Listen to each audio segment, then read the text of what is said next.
Well, joining us now is a man who's a triple threat. He's a singer, dancer and actor all rolled into one. Yes, Jake Carter joins us now to chat. But first, here is his latest single, All That I Need Is You.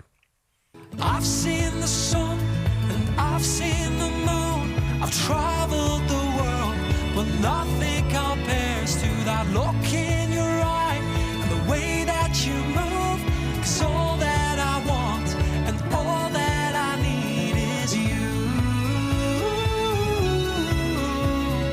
All that I want and all that I need is you. It's an instant classic, isn't it? All That I Need Is You. Nice romantic song for you there, lads. That's what we want here. Yeah, was Karen there when you were filming that? She wasn't, no, that was filmed in Carlingford a couple of weeks back. We went out and did a bit of content out that way. Right.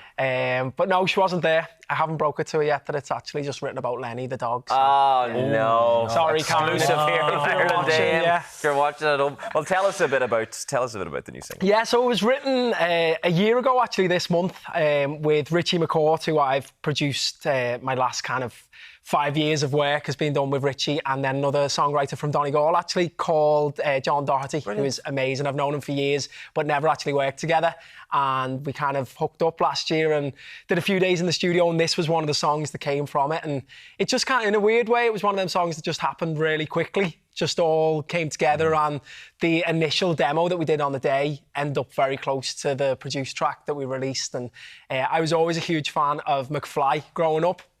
And one of my favourite McFly songs is a song, It's All About You. And it was kind of based along that. It took a lot of influence from that. And we put a little string section then in at the start, which is very similar to All About You as well. So, yeah, it's kind of just a nice, easy listening, romantic love song. Obviously, last year, I got engaged to Karen. So when we were writing... You didn't get engaged to Lenny? No. I didn't, no. But, you know, like, strange things have happened. No, but that's what makes me really believe that this song is about our magician never reveals his secrets, you know what I mean? So no, I mean, it was obviously that writing session when we did them couple of sessions. It was a time in my life that I wanted to kind of put a song to and kind of put a stamp on. So this was the track that came from that. Does that often happen now as a singer-songwriter? I mean, that was obviously a very happy time in your life. You've just been engaged.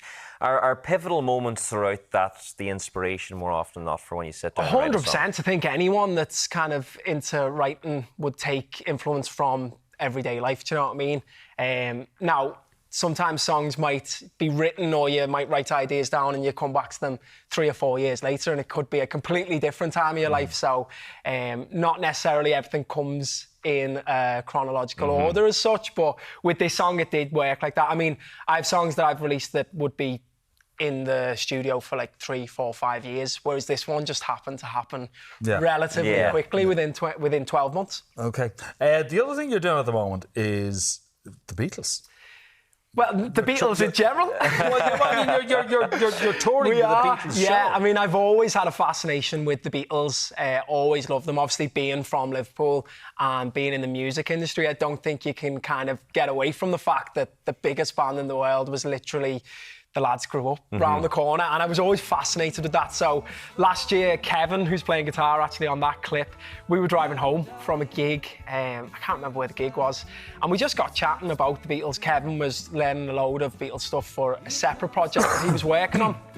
And I kind of said, you know, I always wanted to do something, whether it was like record a couple of covers and put an album out or do a show. And one thing led to another, and we shows booked in, and we did 5 dates there last May and kind of put them on just to see how it'd go. Didn't really think anything of it. We just kind of did it because we wanted to.